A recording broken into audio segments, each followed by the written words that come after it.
So I'm excited for this conversation so we can get started and stop talking about other conversations, but welcome back to your Convergence moments. So I'm wondering if we can start with a question that just drop into the chat. Trying to figure out how to name this, like what sector are you? So this is a conversation about sectors. What sector are you drawn to? I know many of you, if I asked you what sector do you focus on or work in, you'd say all of them. I work in many sectors, but which ones like lure you in and make you sort of go, oh good, I get to think about that sector today. Maybe just drop into the chat. So I will say, I work across, obviously we work across a lot of sectors, but I just keep thinking about agriculture. I don't know why, maybe because I grew up in Iowa. And so somehow the sort of agriculture word. And I also just want to name Nat, who just joined. Natalie Howe is not technically a Convergence person, but she is founded an organization in Hong Kong called Gender Lens Investing in Asia.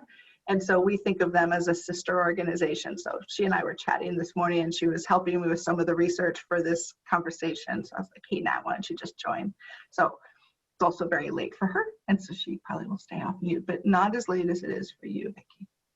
So with that, why don't we just start with the acknowledgement then as you're, well, I guess I asked you to put things in a chat and now I'm going to ask you to take your hands off the keyboard. No more clicking, no more typing, just for 1 second. So take hold of your own hand and whatever's comfortable for you. We are not alone. We have power in our hands. This is not a light topic. And in this conversation, we will intellectualize and abstract a set of very real experiences. These discussions may trigger a wide range of emotions. In this room, statistically, there are many survivors of gender-based violence. And we all participate in political, social, cultural, and economic systems that give permission for and facilitate violence. A 2014 Lancet article documents that 8 healthcare workers are assaulted per 10,000 workers, compared to 2 per 10,000 in the general workplace in the United States. This makes the rate of assaults on health workers higher than most other occupations by a factor of 4. According to WHO, women make up 75% of the health workforce globally, including the United States. A moment of silence to acknowledge the violence happening in this precise moment, somewhere, to someone. Now reverse your hands. Hold them the other way. Notice the difference. We have come together to create new possibilities to address the epidemic of violence in our world, and connected in new ways, we can do even more. So let us begin. So welcome back to Convergence. It's been a remarkable, just reflecting with a couple folks recently of just, there's a way that this would have been cool to be 3 days together, but there's a kind of, I'll be curious to reflect with you all at the end of this time of kind of taking 3 weeks to just keep gender-based violence kind of running in the back of our minds all the time. For many of us, that's true anyway, and for many people, they don't have the choice to whether or not that's true. But I think for some of us, even though we work on it all the time, I don't spend this much time concentrated on the time because we work on so many different things. So, all right, so shifting to sectors. Maybe starting with an open-ended question. So what we're gonna do, let me walk through what we're gonna do. What I'm trying to have us focus on today is, what would it look like? What does a sectoral lens on gender-based violence look like? And how would that translate to finance? So thinking a little bit about how, I want to talk a little bit about why sectors are important for organizing thinking in finance. And the good news is there's lots of finance people. Wow, it's a pretty much very, very financy conversation. Goodness gracious. I don't know, Jessica, it's not your first language, but you're pretty literate in it, right? More or less? In finance? More or less. Not an expert. Yeah. All right, this will be interesting. I didn't quite factor that in. All right, we got a full-on finance literate crowd. Huh, that doesn't happen in Convergence very often. I wonder who's, I maybe send some of you over to the gender norms conversation going on at the same time and we can swap people out. So thinking about what would it look like to have a sectoral lens? Why is it important in finance to think at the level of a sector versus just broad trends? With the sort of intent of getting to that kind of specificity versus gender-based violence happens in the world. How do we think about it happening in specific sectors? So maybe just starting with that. Does that make sense as a conversation? Sort of game to go for that one? Okay, Makes great. great sense. Thank you, Tim. So why don't we start with, why do sectors matter in finance? Like, what makes them, why are they a useful category of analysis? Can we answer open question? Open question, Tim. All right. Well, you know what my answer is. Materiality. It is, right? What's material in the healthcare sector is different than what's material in the energy sector. Mm-hmm.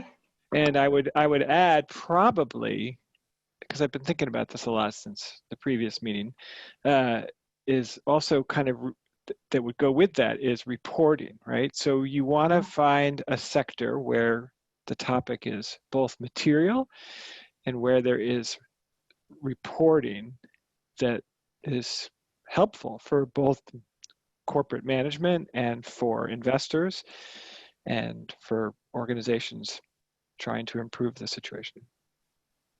Super helpful. Anyone want to build on that?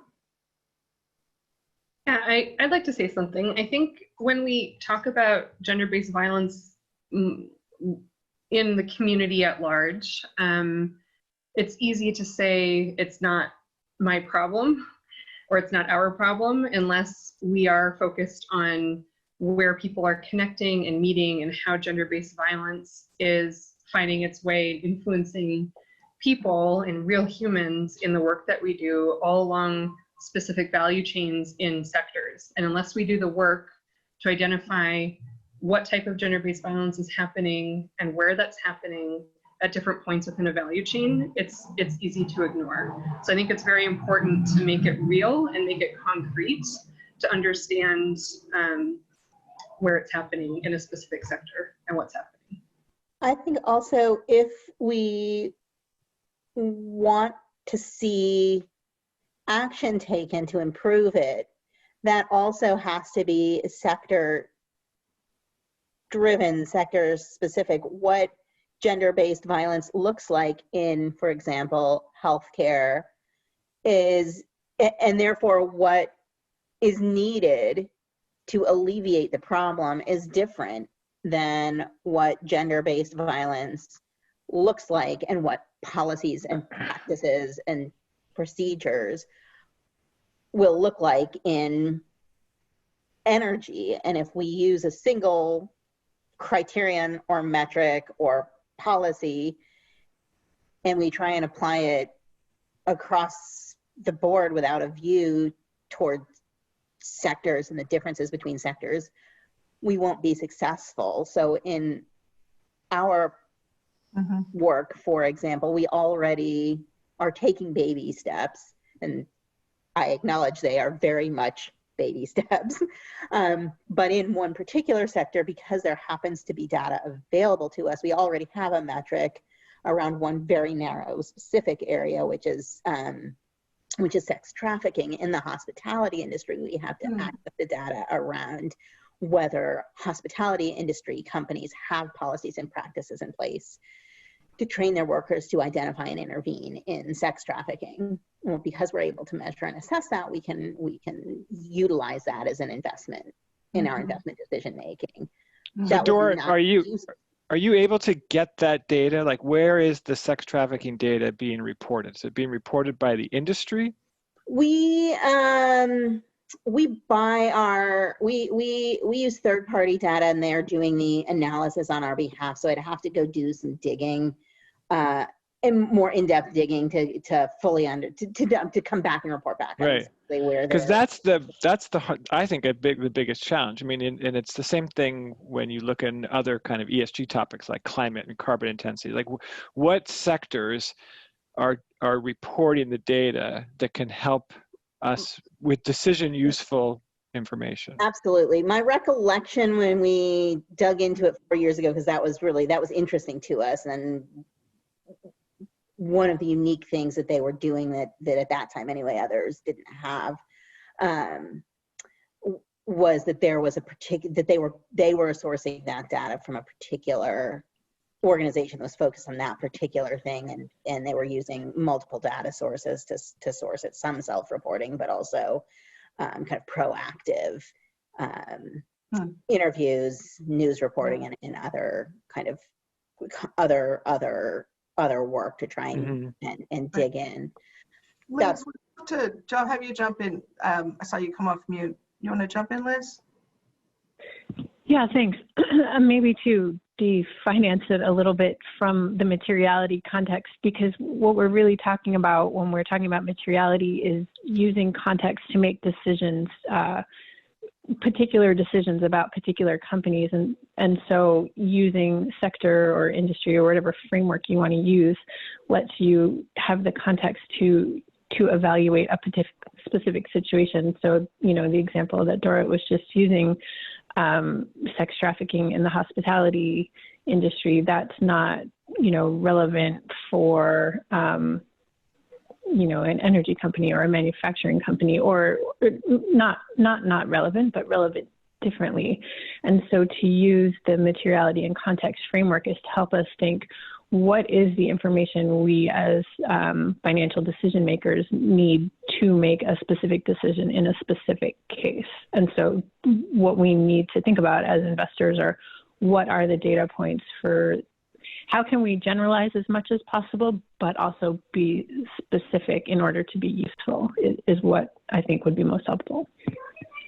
Yeah, and there was a conversation yesterday. Sorry, Andrew, did you want to jump in? Go ahead, Joy. I'll come in after you. Well, there was a conversation, I'm not sure if any of you were in it, on intersectionality yesterday, and part of what Tia was hypothesizing as kind of the opening foray in that conversation is actually the mandate of specificity in finance. And we're often looking for the single indicator that means everything until we're actually making very specific decisions, right? And so the kind of thinking about this mandate of specificity, because it's more meaningful to say, this is the thing that happens in this context with this population, but changes in this context and then does this. But often gender gets abstracted to, but I just need one indicator that I can look at across everything, which we don't ask for on other things, right? In other topics, even climate, we don't say, tell me the one thing I should look at in any company, because we've got more robust data sets. Andrew? So just, I want to build on what Jessica and Dora said. I think you need to be specific about what types of gender-based violence. And I'm thinking about, I said one of my interests is labor markets. We know that sexual harassment is much, much more common in male-dominated industries, like construction, like mining, and so forth. But what would it take to make that actionable for someone who wants to use that as a criterion for investment? You need the data not only at the sector, but at the firm level. But firms aren't going to divulge their data on sexual harassment. At least in the firms I work with in South America, they're not going to do that. We're the bank I work for, the Inter-American Development Bank, we're in the process of building a platform that's going to aggregate that data and report it at the industry level. But to get the data from firms, we need to promise them confidentiality. So I think there's a challenge, and other people have said that, about where do we get the data to make this actionable. Thanks. I'm curious if we can flip to the, I mean, I think, Andrew, you were a good translation to, I know Jennifer, you, Regina, sometimes Teresa as well, are working, Brittany, definitely you, in terms of much more direct investing in smaller companies. I just want to look from that angle as well. And I know Mita looks very intensely at one sector going deep and market systems. Jennifer, you want to weigh in? Sorry, looking for the mute button. I think I have more questions than actual comments at this point, but I think a lot of what people have said so far, these are issues of real concern for us. And we are also, I think going forward primarily are going to be focusing on the agri-food market systems. And so a lot of the issues that we're talking about here around gender segregation, at least at certain points along the supply chains, those are really relevant questions. There's a high degree of informality, not necessarily in the enterprises that we invest in, but certainly in the sector. And we're doing a lot of work around investing in firms with the goal of leveraging them as entry points into supply chains for social change. So these are real questions that we have. What kind of data can we get? How specific can it be? And what do we do with that data? How do we use that to kind of leverage change down the supply chain, particularly in the informal, not corners, but anyway, that's the wrong analogy. But anyway, these are questions that are really resonating with us as well. And I think I don't have anything kind of concrete to add at this point, except to say that it's great to hear that we're getting very specific data on some, like the hospitality sector example is interesting, because I think that there's probably some parallels. So I'm really curious to hear how people have been able to leverage that kind of data. Thanks, Joy. Teresa? There's a couple of things that that are kind of percolating for me. So one, Doran, I really liked what you said, and that like we have to break it down like sector by sector so that we understand it. And I think Jessica, you were mentioning this too, so that we could figure out how best to apply policy to that particular sector, and that might be different. And I think Elizabeth, you also hit on that. I think that's really smart. I think one of the challenges that I have when it comes down to like breaking it down into certain pieces of data, I mean, really what you're trying to do is make relative comparisons, right? Like which one's doing it well, which one's doing it bad. I want to pick the one that's doing it well. And there's also something to be said about like, you know, if money flows into the one that's doing it well, that they may be a model for other people in that sector. And we've seen that a lot. At the end of the day, like it still doesn't feel kind of like enough. And I guess that's really what I'm kind of struggling with in this conversation as we're sitting here talking about it. I'm like, you know, at the end of the day, it just still feels like we need like massive systems change. Right. And I think that that's policy. And I think that that's, you know, like the more we know about each individual sector, like I think implying policy and infusing finance in a way is really helpful. But at the same token, like a lot of it feels like the cleanest dirty shirt.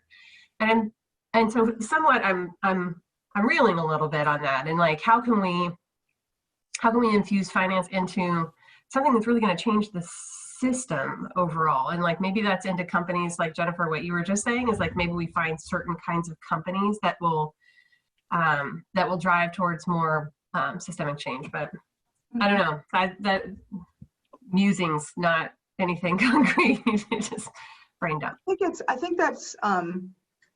I think that's actually super, super helpful, and maybe a little bit of a transition to, we've just been talking about why sectors matter in finance and why finance thinks in terms of sectors. I want to flip, and I started thinking about some lists about why is it important? I wasn't actually thinking about types of gender-based violence. I was trying to, which actually I think adds to this list.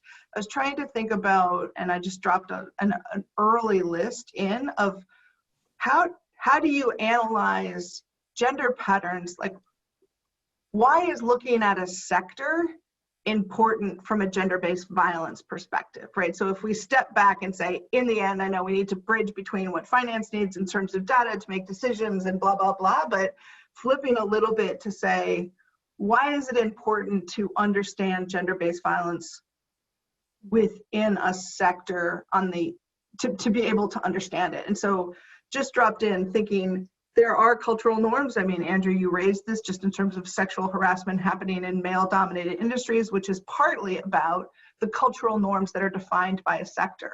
What it means to be a construction worker is not just about an industry, it's a cultural norm of what it means to be that, or a police officer in the United States is clearly a cultural construction. Thinking about the products and the services that are coming out of that sector, which is another angle to say, if we think about the media industry and what products and services tend to be produced by that industry. And so media is obviously a cultural production sector that is not doing a great job on gender-based violence most times, right? And sort of adding to the problem because of its product, because of the types of products and services that are produced from that. Systems and structures in the sector that facilitate gender-based violence. We think a lot in agriculture about payment systems, right? Literally, what are the ways that people get paid, and does that enable women to stay in control of their money, or does it lead to, right, there's sort of this broad piece and sort of payment systems and cashless payment systems in agriculture was supposed to protect women.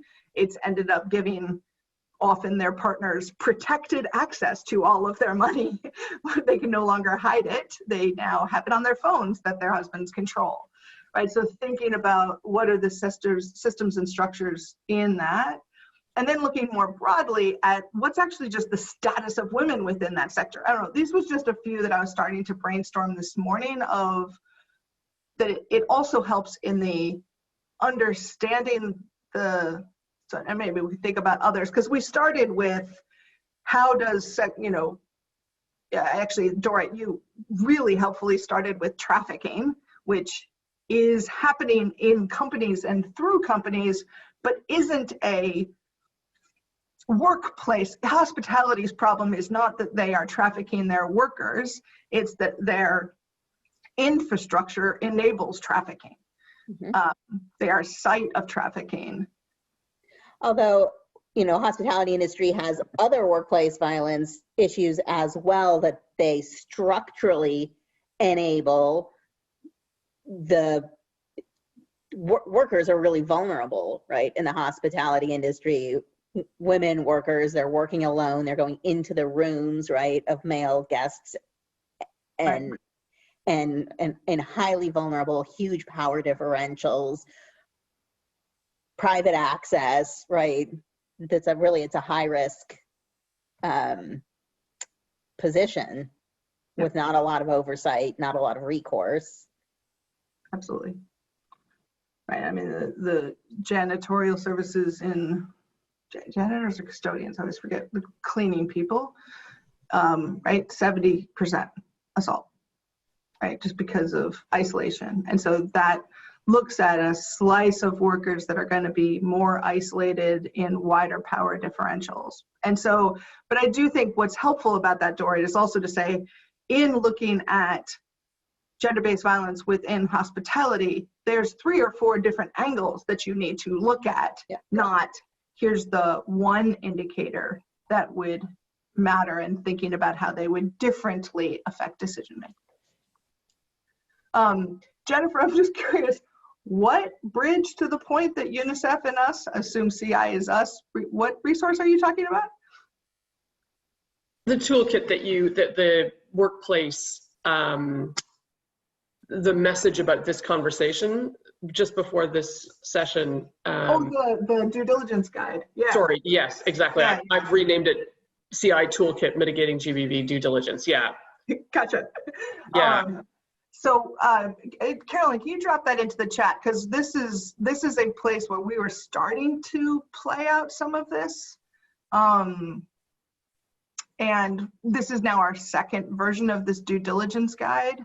I don't want to distract the conversation too much, but just sort of letting you open that. Part of what we are looking at is, if you looked at due diligence in a company, how do you look at that from the perspective of the company, the country, or the geographic violence that happens in that geography, but not necessarily specific to any, and what happens in the sector or the industry, and then what happens in the company.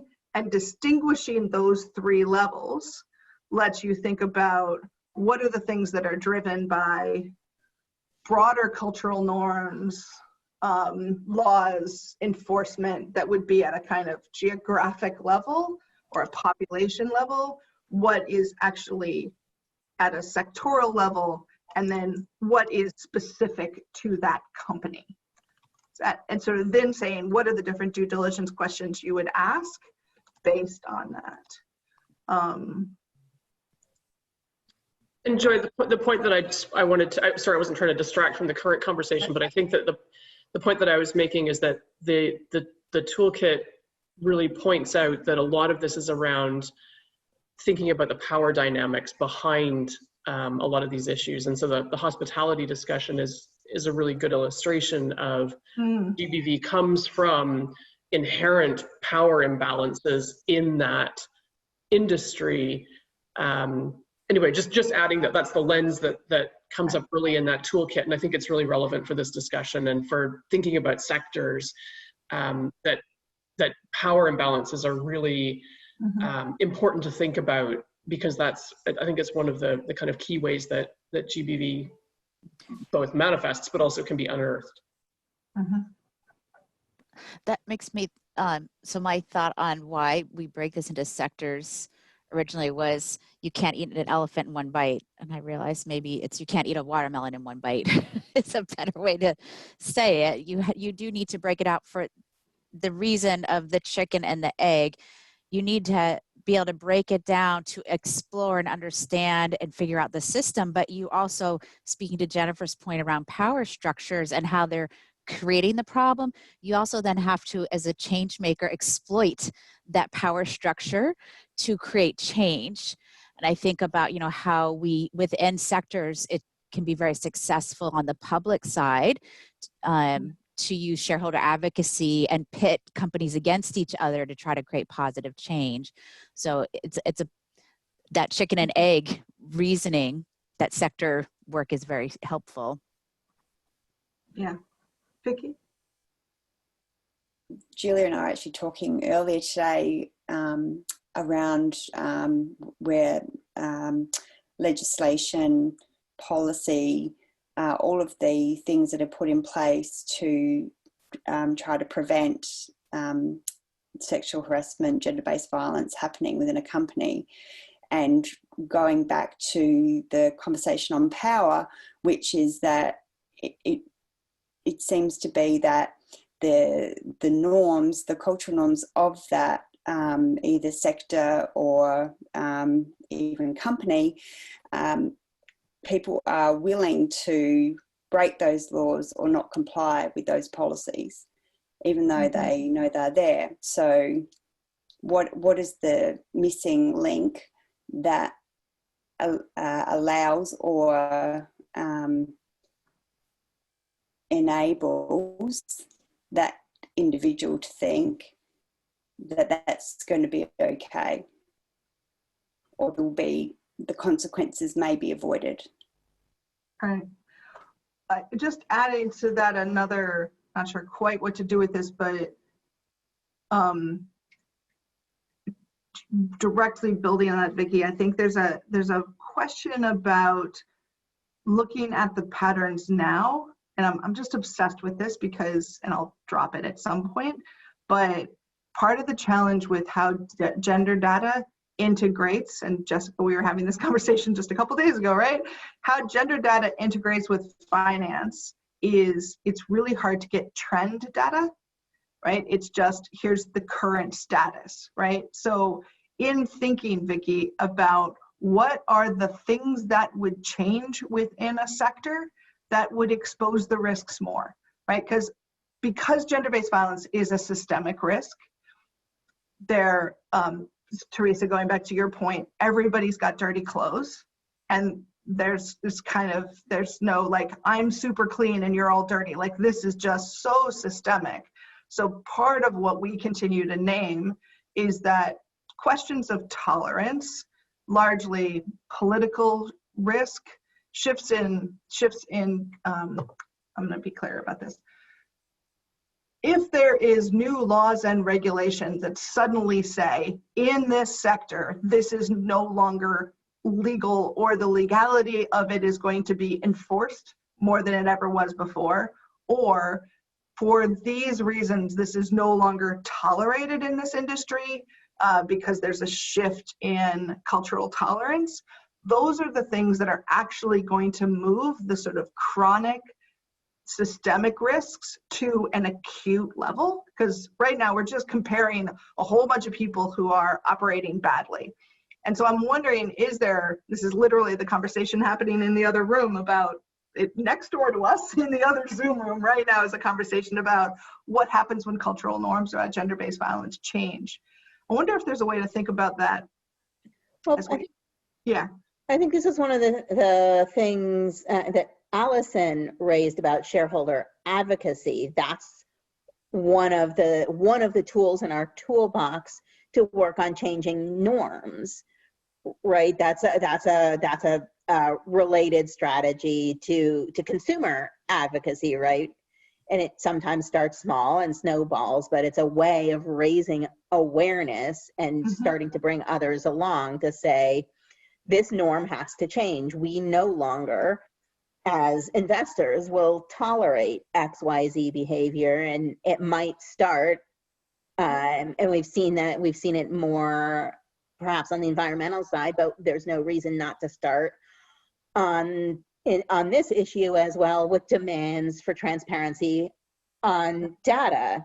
We did it, not exactly violence specific, but we did it across our entire portfolio in June. We launched shareholder advocacy campaign across all 100 and some companies that we're invested in, demanding transparency on racial and gender pay gap, median racial and gender pay gap data, asking every single company we're invested in to publish that data. And we're going to be persistent in that campaign. We've invited other investors to the table to come along with us.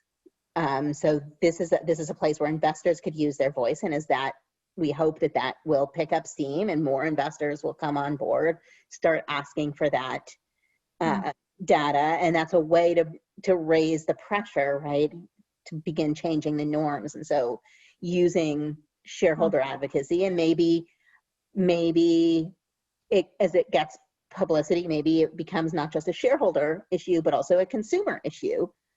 And as it begins to affect brand, right, that's a tool in our toolbox. Well, Dorit, I wonder whether transparency is the only way how you can do it, because if we compare this to, let's say, green finance, what was most effective is a blacklist, basically, right? So something saying you are not allowed to invest in coal power plants anymore, right? So I wonder whether there are certain things that you can put forward, more than just transparency is great and it's very much needed, but I wonder whether there's also something that you can put forward that's very concrete, that tells companies these are things that we do not tolerate. And then maybe on the other side, on the positive side also, these are things we would encourage, right? Because I wonder, like, transparency is great, but also actions speak louder than just like having to lay open certain. Sure. So I think you absolutely. can I actually name a general thing of let's decide that all of these strategies work in different ways, and just as a general rule for this conversation, not debate which of the strategies works best, but say, great, that's a strategy and this one too, because otherwise we end up sort of in the not both and. But sorry, I didn't mean to interrupt you, Dora. I just wanted to. That's actually exactly what I was going to say. There absolutely are places where that would work. If you don't have any information about who's doing what, you can't make the decision. So the transparency is around surfacing information where it's invisible because companies aren't reporting it. So it's about giving you the information you would need, Right. maybe to eventually blacklist. If you don't know who's a coal plant and who's not a coal plant, you can't blacklist coal plants. So that's why we started in this particular instance with transparency. So Dora, I've come, this kind of advocacy or whatever pressure that investors can put on companies to encourage norms change, all of the research out there about norms change is that it is civil society around gender-based norms change, right? That it is social movements that change norms. And while we might call socially responsible investing a social movement, it's pretty distant in reality from the actual social movements on the ground that happen. So maybe just thinking about that, I mean, I want to think about also external forces, not just what we do as investors, but what else could be happening in or around an industry that's shifting the reality and therefore shifting the risks. Yeah, I would just like to chime in and to say that, you know, one example, I think within the gender realm, even so a lot of the advocacy work that we and many others have been doing around adding gender diversity towards corporate boards, I think that has laid the framework for now other groups are picking up and running with adding racial diversity towards boards, because there's already been successful campaigns and shown how shareholders can have success doing it on the gender side, and there's plenty of research out there about why both diversity from gender and racial perspectives is necessary. So it's making it that much easier now to push on the other side of the same lever. And so I think that there are examples out there of where the shareholder campaigns can couple with activist campaigns or more social organization campaigns to add the voices together. And when you have two different perspectives calling for the same outcome, it makes it that much harder to ignore. Yeah. Yeah, I think the sort of overlap between the work done on women on boards and something like, you know, the 30% Club and others who are leading this movement, you know, in some ways well before it became as common to do it within investing. I wonder but thinking about what would be the parallels then, and maybe we need to ground back in the sector piece.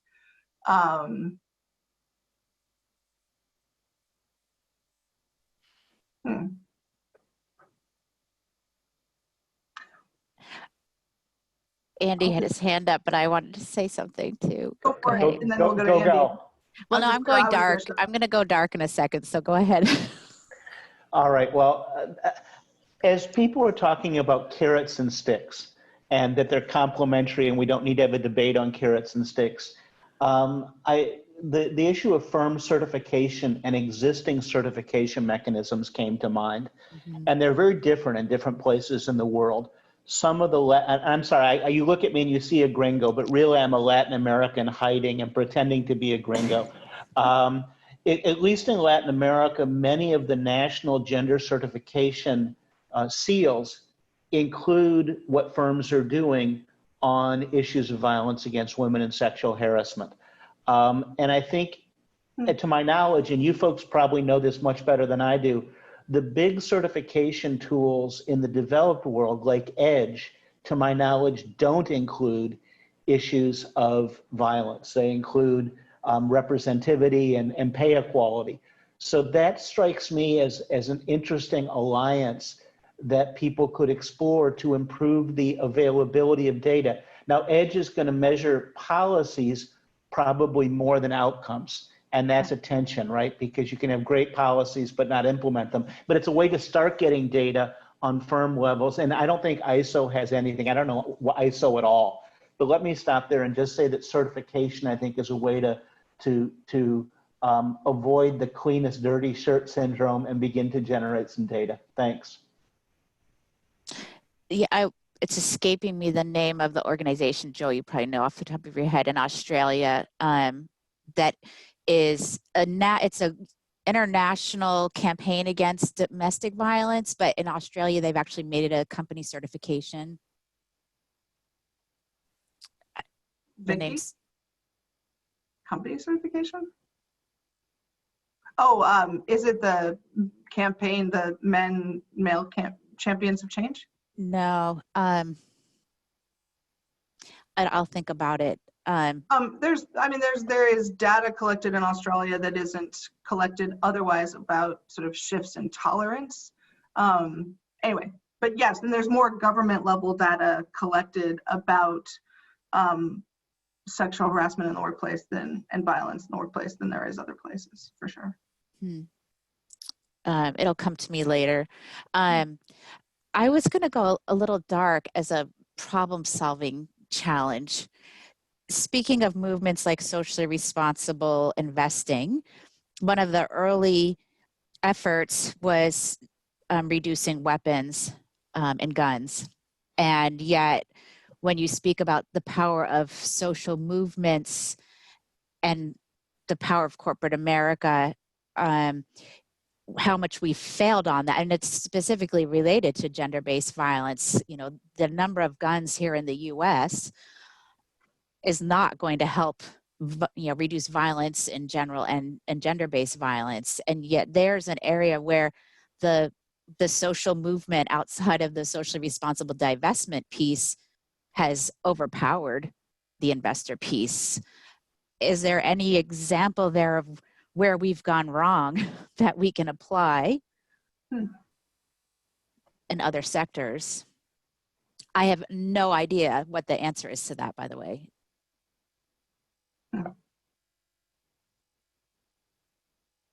It's a fascinating concept, Allison. I think one thing that led me to think about it is, I guess, before, let's say, pre-vaping. But it seemed like the social movement around tobacco went in that direction, and it far outstripped, there was like an entire movement where it was no longer cool to smoke cigarettes, right? Like it way moved into another place, and that was, even though investors had been kind of eliminating tobacco from their portfolios, like it seemed like there was a situation, at least prior to vaping, that it changed a social norm and made it, pretty universally uncool, at least here in the States, to be a smoker again. And then the industry adapted very effectively to figure out another way that we could sell things that would be socially acceptable for a period of time. And oh, look, we're dying again. And diversified their holdings. Philip Morris is much more than just smoking. Yeah, exactly. So probably not a good example. Well, and I think maybe just coming back to the sectoral focus, right? Just regrounding in that, because part of the reason we went down this movement piece was to say, how could we predict the ways, phrase the question, how can we predict the ways that social movements might affect what's happening in specific tech sectors? Again, I will say one of the things I'm trying to solve for in looking at sectors is because it will be a long time before we have company level data around violence against women and cultural norms. So thinking about, can we get sectoral data that then lets us make decisions based on other factors than our company's reporting? But sorry, Tim, go ahead. Well, I just, do I have my mute on? No, can you hear me? I'm curious because, Joy, when we spoke in San Francisco, the data that you did have, or I forget who reported it, was on the healthcare industry. And it was, the quote, and I'm making it up, was something like 70% of women in healthcare had reported gender-based violence in the workplace. And it was actually their labor organizations, it was organized labor that was actually keeping the data.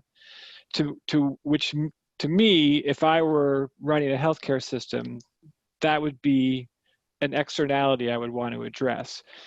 And so so as a follow-up to all the comments since my opening comment, I guess my point is, if that data is out there in the healthcare sector, why not hone in on the healthcare sector, right? And if you look at kind of the success, for example, of the Carbon Disclosure Project and what they've done on kind of honing in on one metric, right, carbon intensity, and do that where you have it available. I mean, I forget who said it, may have been Teresa who said that, you know, we have to have massive systems change.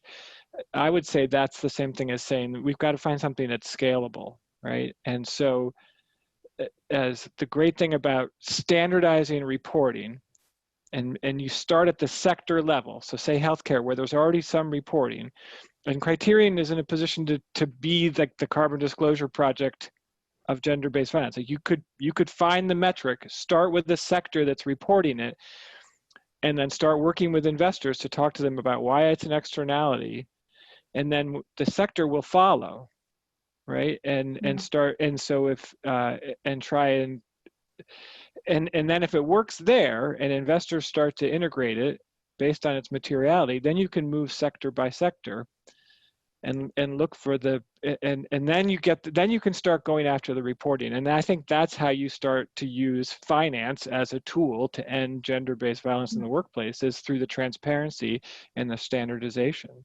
And that just seems to me to be a scalable model that's already been proven at the carbon intensity level.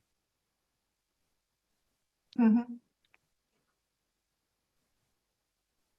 And you can do it. Like you seriously, like you're sitting in the perfect seat to do it. Like you've got the research, you've got the network, you've got the thought leadership, you know, you've got the advocacy tone. You're not out to try and like, you're trying to help companies, right? You're trying to help them avoid these externalities. Many people think we're nice. Yeah. No, just, you are. You are. We are. I think sector by sector is interesting, and there is a good amount of data in, you could also think about what industries are the biggest problem, right? So agriculture has the highest level of gender-based violence globally. I think that you can sort of think about so one of the things we are doing, so I'll just name this, is we're going to choose about 5 sectors that we go deep in. Probably not one, because the comparison between multiple sectors is important to say this is what matters in this one and this is what matters in this one. But over the next year, we're going to shift a bunch of our work to be much more sector focused because of this need for specificity. The broad-based, where does gender-based violence happen, is too hard to figure out. So what we're trying to figure out is what are the frameworks that let that happen. And just naming one of the key issues is incidence data. I think just naming data is hard, right, in gender-based violence, because incidence data and incidence reporting is often counter. Higher reporting is a decrease in gender-based violence. And so the question is, what are the right indicators if you're putting pressure on an industry to actually track? And it probably can't be incidence reporting. So is there a proxy for that? Is there a proxy for it? And that's where trying to figure out, Jessica, you might know this better than me, but trying to figure out what are the proxies that are meaningful. And Tim, I'll add, not just what are the proxies that are meaningful from a gender-based violence perspective, but what proxies are meaningful from the materiality standpoint, right? Because we've got to be thinking about both of those. In terms so of just to share a quick example, and then I'll stop, just to give you the way you can think about that is, so in the financial sector, we look at the percentage of, we look at a tech budget as a proxy for data privacy, right? Because companies don't want to, banks don't want to disclose what they're doing from a data privacy situation because they don't want to tell the bad guys what they're doing. So we can't get that data except for 1 or 2 companies, but we can look at their tech budget as a percent of their overall operating budget and use that as a proxy. So I'm just sharing that as kind of the way you can approach these types of things. Yeah, exactly. Jessica, you got thoughts on all this? I have many thoughts on on this, but and I'll maybe just I don't know. start I'm with. just such a big booster of you guys. Also, if you guys haven't been tracking, because I actually think what Jessica's building at Convo is the kind. Anyway, some I'll drop in your website. Thanks, thanks, Joy. So, I mean, a couple things. I mean, I definitely agree. What you were just saying, Tim, and what we were talking about resonates. I was actually kind of pained when I was thinking about, you know, carrots and sticks. Not to go here for too long, but I think sticks are really important. But I mean, I live in Zambia, where the Ministry of Education has been covering a lot of sexual abuse cases for teenage girls perpetrated by teachers and headmasters, because they're so afraid of losing their World Bank funding if anyone finds out about this happening, because there's a zero tolerance policy and everyone's covering it up all the way up to the Ministry of Education at the top levels, because they're so afraid of losing that millions of dollars. And I think that's really important to think about when we're talking about sticks, and also about how we measure things. Where I'm transitioning to is, you know, as you were saying, Joy, I actually celebrate if someone went from no sexual harassment cases to 2. That's amazing, because that means they're doing something right, and we want to see that increase before we see it decrease. And some practices that we could think about are employee retention rates. If we're talking about workplace harassment, if we look at the difference between male and female retention rates, that could be some proxy, and I don't have any perfect answers, but also things like sick days and looking at differences between women and men, but also can we measure things around attitudes or practices? If the company is saying we have no problem with sexual harassment, everyone thinks it's bad, that is a problem. Like, to me, that's a due diligence problem if they don't recognize that it's a problem at all, because fundamentally, even if we don't have data on the exact numbers of people who are experiencing harassment or GBV, we know that it's so prevalent, it exists everywhere. So to me, one fundamental due diligence question is just how does the senior leadership talk about it? Do they recognize that it probably is a problem, and what are the attitudes of senior managers on how they handle disclosure? Anyway, I have many other thoughts, but that's kind of just a few that I was thinking about there.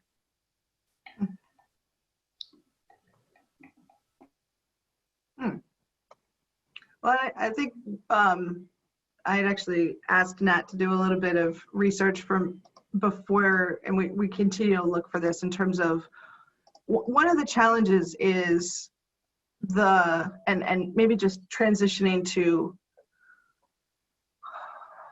all right, so there's a value to looking at things by sector. We're naming that, right? And in some ways it will get us to a greater level of specificity and understand the materiality more if we understand it at a sectoral level versus broader. Right, we're basically in agreement on that. Anybody dispute that point, more or less? I don't know, Regina, no, not quite there?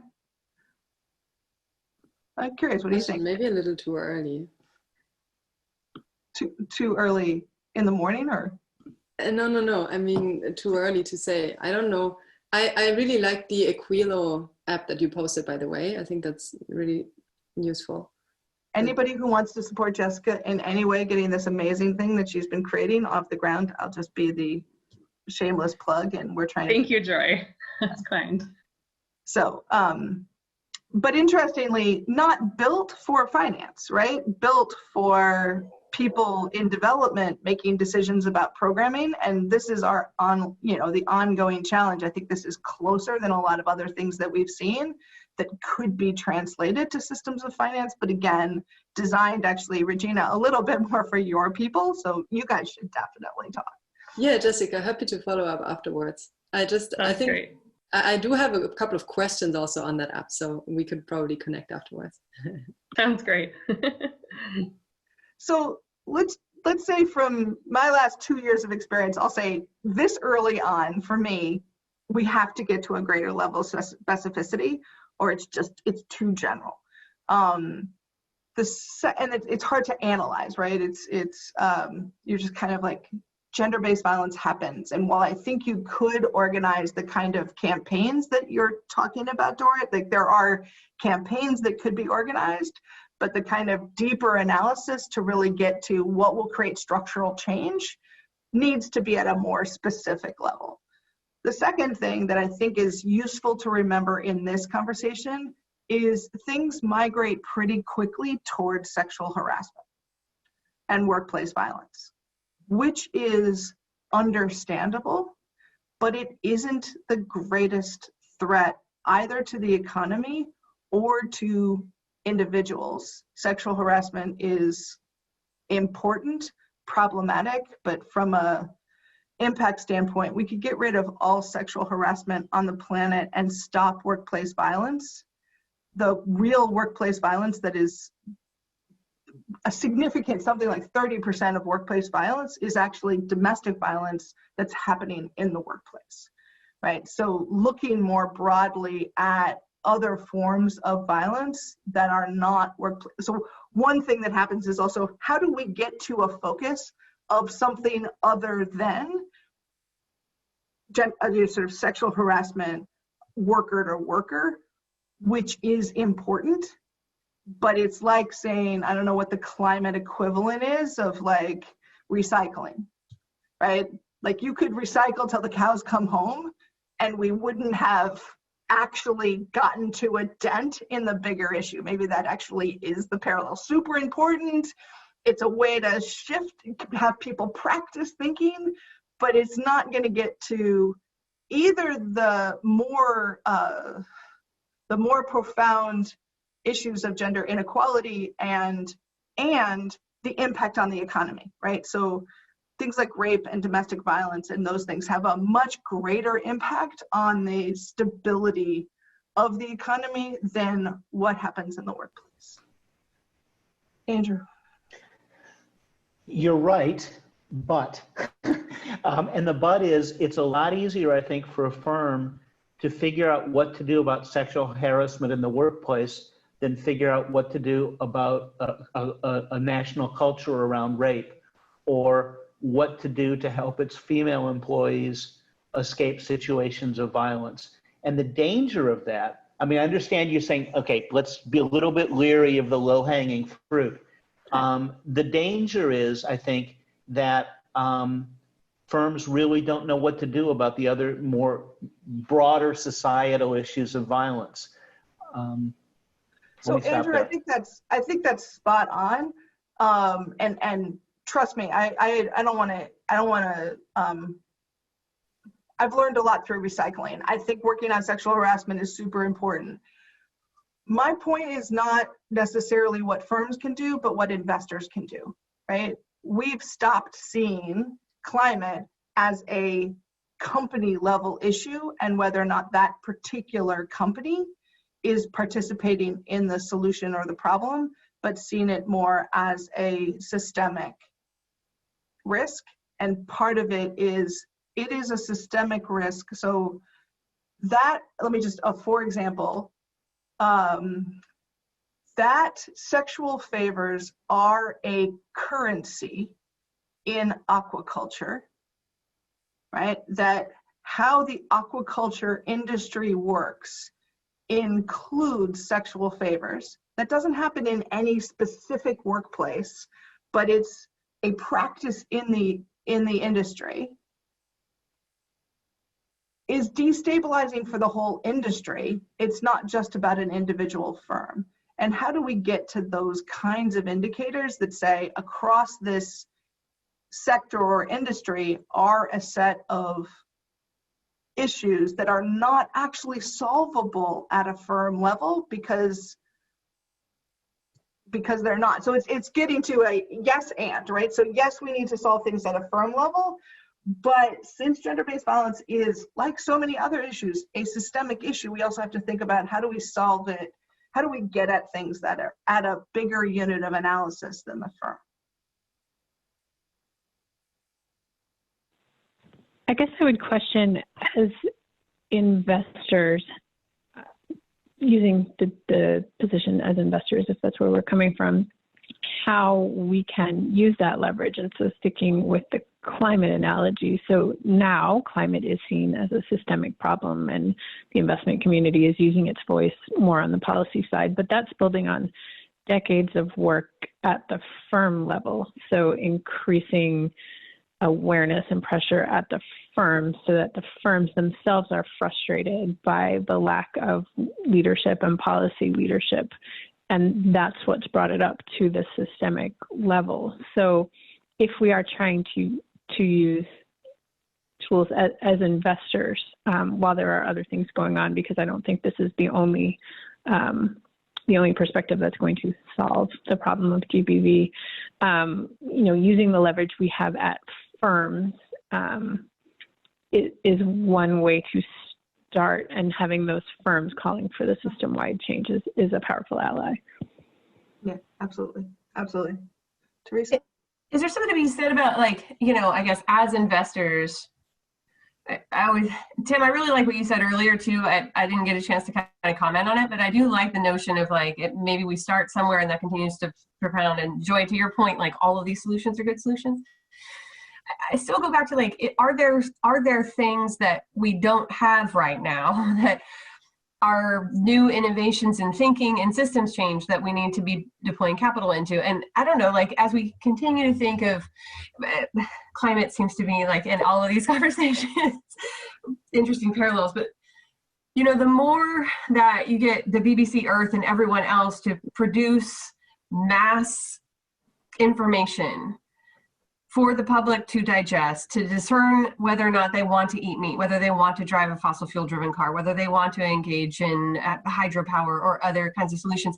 And the more we kind of present, Joy, you mentioned it in a previous session, a future picture, a future reality for people that they can subscribe to, and then present, these are the solutions that we need in order to prevent this future state. And then are there investments that can be made in film, in kind of other bodies of research that can then go out and shape the more broad kind of global awareness, and to your point, really create more of a groundswell movement? Because I feel like there certainly are, and there's ways that are other things. I think of the movie Forked, or other things like other film and that are trying to create that bridge of awareness for people.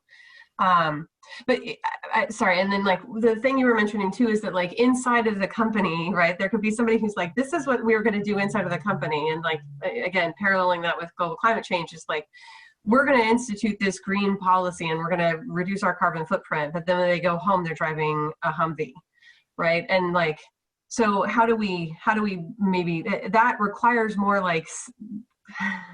social awareness and change. And I don't know how you do that. I'm curious what all of you think, but I don't know how you do that until you start continuing pushing these messages.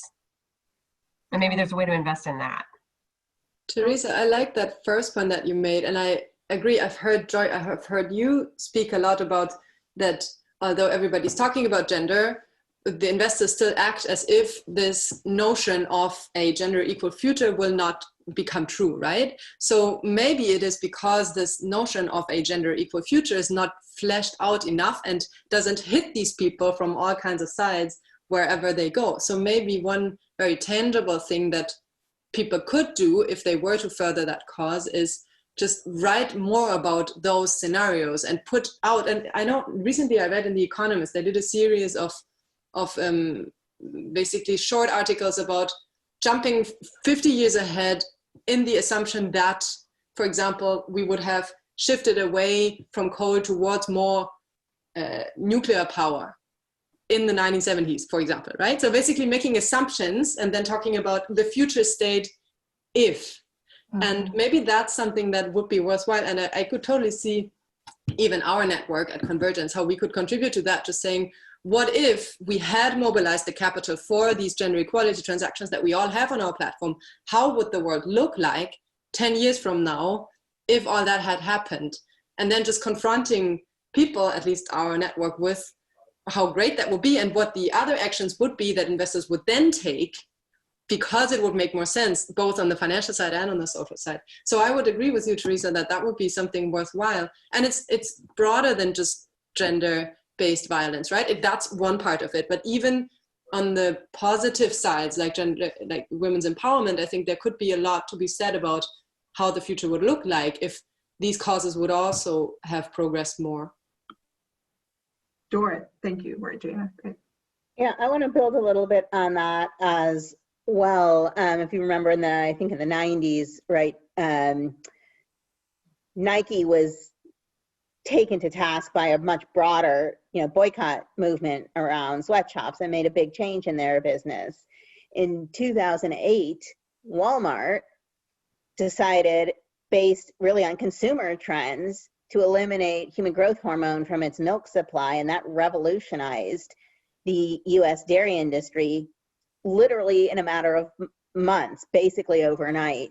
Human growth hormone disappeared from the US dairy industry because of a single corporate decision. And so, single corporations, large corporations are really powerful at driving systems change. And so one way to think about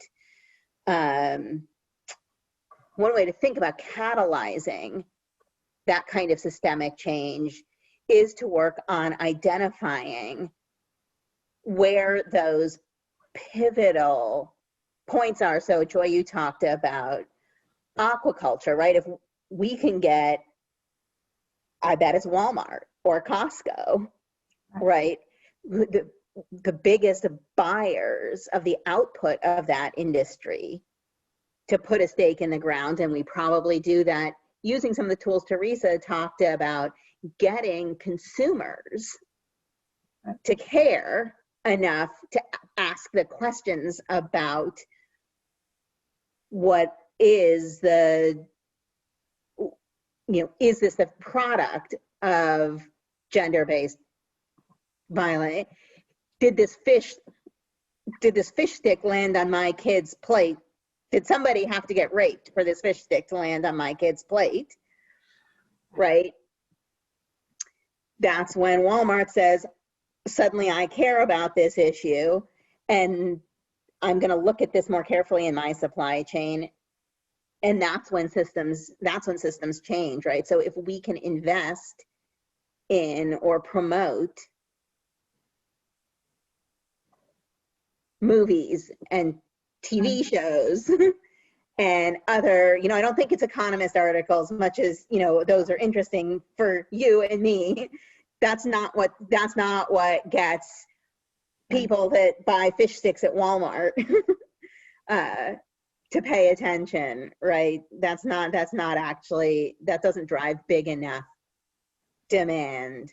Yeah, so I think that's, I think it's a fascinating, I love this idea of, is there a lead firm somewhere is there an actor within a sector that if they did something different, whatever it was, it would drive a bunch of other change and figuring out what that is. I would say I will just say on the Walmart example, Walmart did change its sustainable fisheries policy, not because they thought, extracting fish from the ocean was a bad idea or anything to do with social cause. They thought they were going to run out of white fish. And if there was no more white fish, they were out of, people want to buy white fish. McDonald's. For the right reason. Right. Right. They have to do the right thing, whether it's for what we think is the right reason or not. Exactly. And so part of it is, who are the players? And again, this is bringing it back to this conversation. I think this is a case to be made for thinking in sectors, because you're not going to find who is the global company that is going to change gender-based violence across the planet. You're going to find that in a sector, looking at the specific power dynamics of how different firms drive that. Liz, I'm thinking, does that actually resonate back? I have so much respect for what Trillium does. Does that make sense to you from your research methodology? Yeah, I mean, I was actually just typing. So building from what Dorrit was saying, and sorry for the kids screaming in the background, finding the one pivotal actor, and then if it's a company like Costco, having the investors teed up to be ready to go to bring this issue up at the same time that consumers are starting to bring it up and the press is starting to write about it, so that it's more of a coordinated effort. And I think that change happens the fastest when companies, you know, when a CEO is hearing from investor relations and from marketing at the same time that the same question, the same issue is being raised.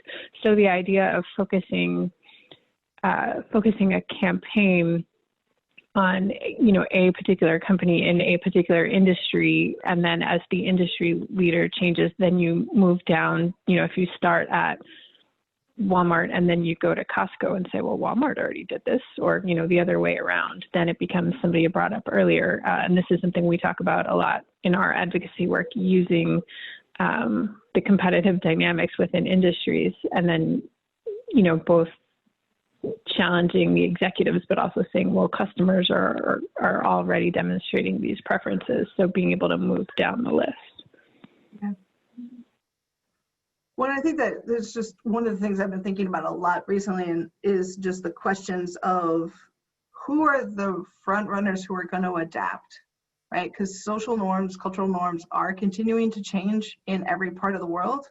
And we often look back later and say, hey, that company didn't keep up.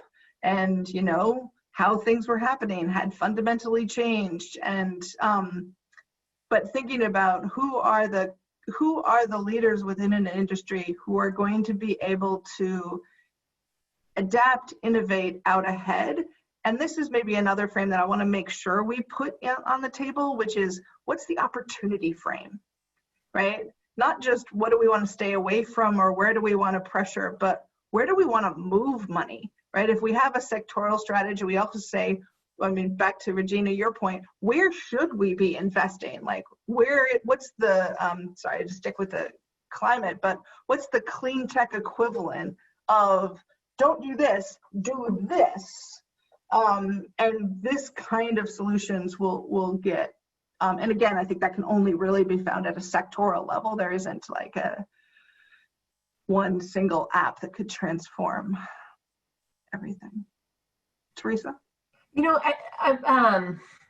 well, and Dora mentioned this earlier too, right? That's the power, like when we talk about like, what's this versus that, right? Like the one that's there, like can be a model for advocacy to push the others within that industry. And I think that is opportunistic, right? Because they see capital flows moving over into a certain area or something like that, or consumer flows, frankly. And that's a huge element, is like, you know, how can we tap into that consumer demand for these kinds of changes? Because a lot of the things that we're talking about, especially in shareholder advocacy and otherwise, let's be honest, that's only for a very small few who actually have the privilege to own securities. And while that few actually incorporates things like large pensions and things like that, it still doesn't resonate at home for most people because they don't really have that agency. And so, but tapping into consumers, which I think is a huge piece, and that's part of that social movement, I think makes a ton of sense. You know, and I don't want to throw a wrench into it, but like, and I know there's another conversation about intersectionality, but I bring up Apple because like, we see that it's happening on one side. It's getting, you know, it's being removed from certain screened solutions because of their labor practices, but yet they're still a bright shining darling in terms of ESG metrics. And, you know, so, or you can have somebody who's doing great on the environmentalism aspect, but they're terrible to their workforce. How, you know, how do we get gender and equality and social practice on that same platform where we demand, yes, these high environmental standards, but we also demand this? Right. And so I don't mean to throw a wrench in all of it, but I know it's part of like the intersectionality probably conversation I wasn't in, but that's something I'm really struggling with too. And you know, like Liz, I know you do a lot of work inside of like publicly traded portfolios and trying to build solution sets that meet a lot of different people's needs. But like, that's a hard one for me. Regina, you want to jump in? Thanks. Yeah, Teresa, when you talked about getting the consumers on, that led me back to the discussion about media, because let's take the example of Modern Family, right? A gay couple raising children. That really changed the norms around homosexuality, I think, for a lot of people, because they were just like, they did consume it, in this case, a TV show. So I wonder whether there's a way, again, to find, let's say, Netflix or Amazon Prime or somebody, and then just make sure that they, in turn, support either shows or, you know, series or whatever discussion series that somehow trigger that norms change that we would require. I do think that the media sector in this case could be very, very, very game changing, more even than the supermarkets, because you know, the media nicely combines both consumerism, but also norms and attitudes, right? So I could totally see that as one avenue. It's also a great opportunity frame, and there's been because of, there already is a significant amount of, we did a bunch of statistics around this a while ago, but while many, especially with Netflix and this new reality, the blockbuster spikes are less important in the media industry than they used to be. And women as consumers have always been the long tail, not the big spike, right? So since now you make money in the media industry with a tail, not a spike, even though they continue to make huge blockbusters and go, oh my gosh, this is not, but that kind of, it also reinforces there's a set of opportunities that Netflix and others have. It's not been lost on them. It's not very consistent, but Big Little Lies and other things like HBO and others have sort of been looking at different shifts.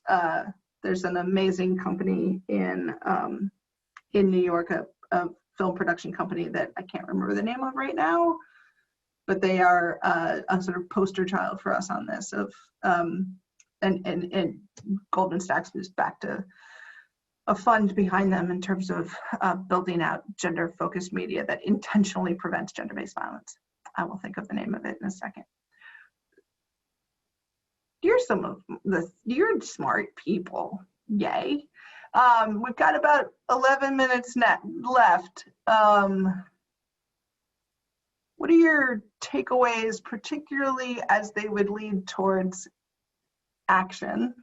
And I appreciate Tim's action that Criterion should do, but also actions that you could do. Like, obviously, we're going to keep working on this for the next decade or so. But how does this lead you to think about what's next, and any other actions that we could do as a field, or what happens next in your world? Because we're going to start taking these strategy conversations into much more, we're going to keep going more and more specific. So tonight, I love that we finally get to transition to, like, we are talking about fintech, not should we talk about a sector, but getting more and more specific so that we can move into this design phase of convergence. Thoughts, takeaways?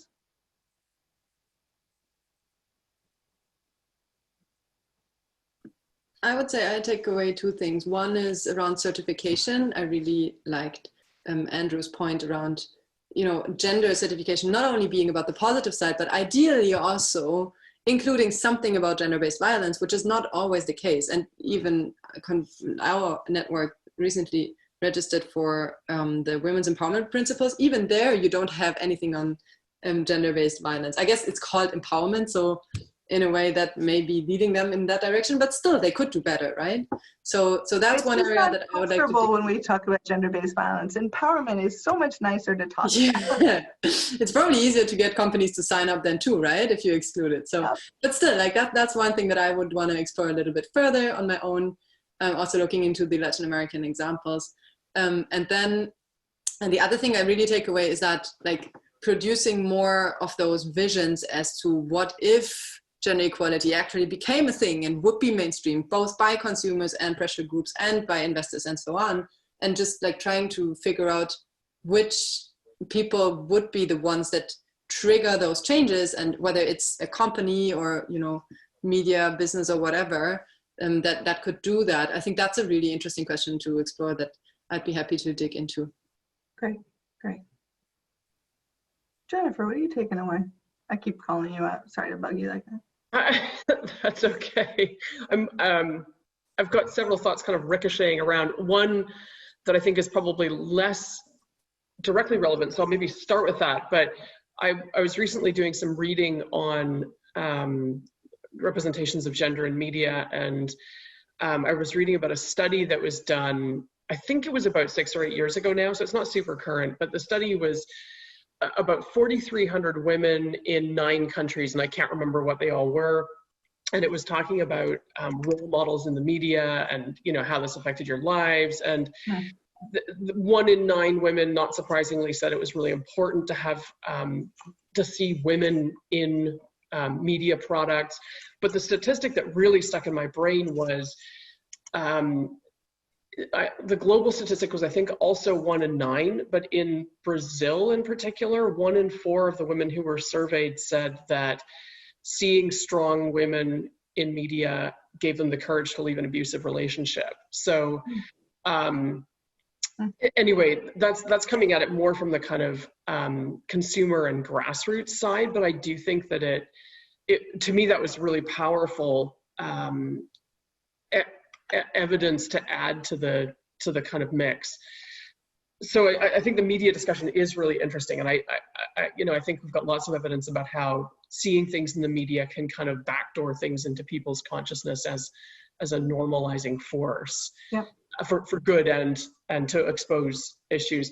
And I think just on next steps, as you know, Joy, we are working at MEDA on our corporate investment strategy for our investment fund, and we're really trying to encourage a gender and climate change lens as a very strong feature of our new investment strategy. And I think one of the things I'm going to do is, because I'm not very involved in those discussions, but I will be, I'll talk to my colleagues who are and put some of these questions to them around gender-based. Because we're going to be focusing quite strongly on agri-food systems, I think it's really relevant for us to have it on our radar. Thanks. Yeah, absolutely. Andrew? 3 quick takeaways. I found this conversation really, really useful this morning. The first takeaway is specificity, get to the type of violence which matters for a sector. The second takeaway, and Dorrit, thank you for this, is identifying pivotal companies to move change and then bringing consumers, investors, and media to bear. I think that's a great change strategy. And Dorrit, thank you. I'm going to try and use that in the Andean region in our programming. And then the third is benchmarking. Sometimes you're not going to have company-specific data. Joy, you said this, you're not going to have company-specific data for a long time. But I still think you can preserving firms' anonymity. If they let you go in and gather data, you can produce data that is sector-specific on different types of violence, and then allow firms to benchmark themselves. Now, that doesn't have the power of everyone looking at them, but for firms which are motivated change, I think benchmarking can be a powerful tool. So those are my 3 takeaways. Thanks for a great conversation today. Thanks for your contributions. Dorrit? I want to pull out something I think that Andrew just said and build on it just a little bit about working together, investors, media, consumers, but building coalitions around these issues so that we time campaigns. You know, we're working on our campaign in our silo, and others are working on their campaigns. But I think if we really want to facilitate systemic change, the more coordination that we have, the more we work in partnership, not just investors, but also with media, with consumer organizations, the more likely we are to bring about change quickly, to bring pressure to bear on a particular issue, so that pivotal companies are hearing it from all sides at once. Right. And so to the extent that we come out of the next several weeks, potentially with partnerships that can work together on, that agree to work together on particular issues, we'll be stronger for it, I think, and more likely to be effective. Well, and I think one of the things of sort of my brain's going to blow up in the next 3 weeks. Actually, it might be splattered all over one of these computer screens. But one of the things that came out of last night's conversation was really just thinking where we need coordination is there are different campaigns that meet the needs of different investors and different strategies in different sectors, and how do we start mapping some of that? So it's, again, a both and, but more coordination, right? So what Trustees United is doing is incredible, but they're doing it because they're trustees, and not all of us are trustees. And you know what the forced arbitration work is incredible, but it's just forced arbitration, and so that works for some people but not others. And so how do we keep saying yes and but map this all a little bit better? And I'm starting to try to think about how we can evolve that map out of these conversations of real time. We'll see what we can get done. Any other final thoughts?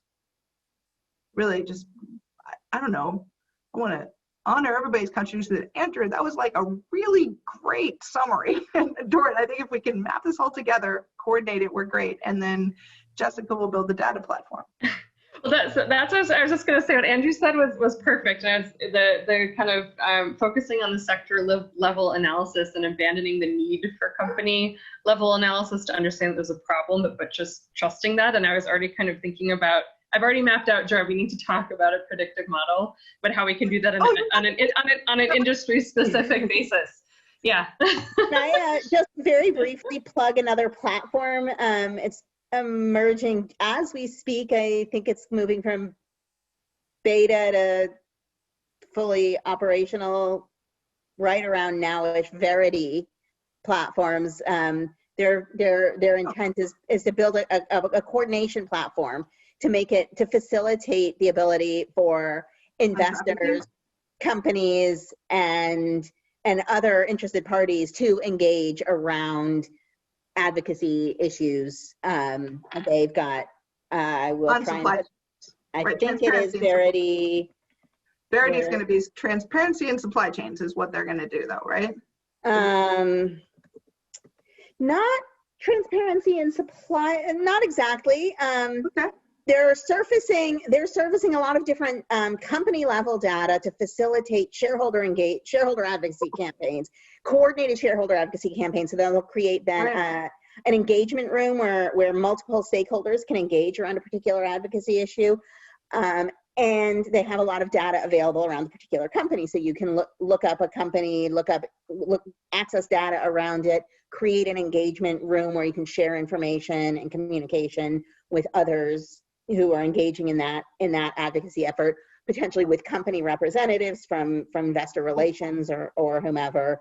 So we're one of the first to start experimenting with an engagement on the platform, kind of in the early beta. There are others, so it's an interesting. Got it. I confused it with Verite, which is actually about supply chain. So they did a Y instead of an E, and it's a different organization. Great. Thanks so much. I'll take them out of the supply chain transparency world and look at this. Thanks, Elizabeth. Any final thoughts from you, Liz? Just gratitude. Yeah. This is a fantastic conversation. Thank you. And I echo everything everybody said, and I want to be part of that collaboration that comes. Liz? Same. I think the summaries that Andrew and Dorit provided have been great, and I'm looking forward to continuing to work together on these issues. Oh, great. This was a wonderful conversation, and just relaxing to be with so many friends. So, all right. Well, see you at the next, whatever your next conversation is. And Vicki, I'm not going to ask you to call out because what you're going to do is try to sleep for a couple hours before you join another conversation, as it's 1:30 in the morning for you. So way to stay awake. Hopefully we kept you going. And Vicki, just remember that all-nighters make you feel very young.